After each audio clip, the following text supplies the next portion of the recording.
A message to the perfect man. How many roads must a man walk down before you call him a man? 40 years later, Bob Dylan's words still ring in the ears of an entire generation who has never heard them. So in a time when being a man means knowing that the right answers are more important than the right questions, I feel it's time I asked a few of those myself. Tell me, how many punches do I have to throw before you call me a man? How many times should I curl my hands into fists and show the world my fury? How many times does someone else's manhood have to suffer for me to be worth my own? And how many tears should I hold back? How many times should I push this tongue between my teeth and brace it against pain that no one is allowed to see? Not even me, because a man does not show his anguish. A man is only allowed the opportunity to bite down hard.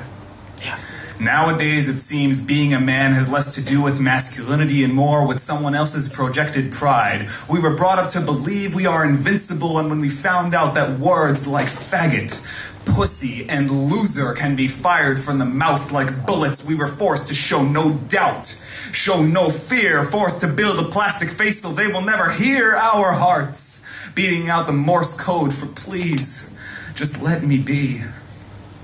So tell me, how many movie stars, how many models, how many other men should I want to look like before I become one myself? How many hours should I stand naked in front of a mirror, realize desire to be carved out of wood is not as good as this flesh and blood will always be? How much money should I make? How much of myself should I burn at the stake for the sake of saving space in a world with no room for me as I am? And I don't remember asking you to prescribe my height, my weight, my muscle mass, or my penis size for me, but you seem to have done it anyway. So I'll ask again. How many times should I see my naked body and think that's not what a man looks like before I start looking like you? Because if I don't look like you, no one will ever fall in love with me, right? I'll never find someone who cares less about my body than they do my soul. I will never find someone who wants to grow old with a man who wasn't sculpted by the gods themselves. And speaking of which, how many girls do I have to sleep with? How many, you know what? Since you refuse to speak my language, I have to say this in yours. How many bitches do I gotta fuck? How many women need to get stuck in the vacuum between my sheets? How many of them need to say no? How many of those do I need to ignore? And how many of the ones I didn't should I send home and call whore as if they owe me something?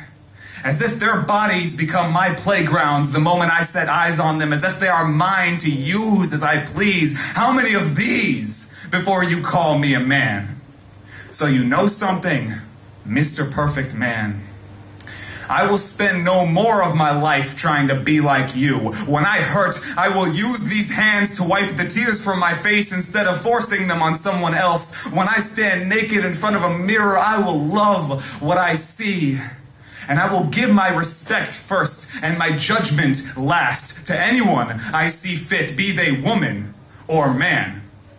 So take your gym memberships, take your misogyny, take your appalling mistreatment of yourself and put it somewhere else, because I may not know what manhood is, but clearly neither do you. Now, how many roads must a man walk down before you call him a man? The answer is just one. And I'm going to walk down mine like the man I am, because I'm finished walking down it like the man you want me to be.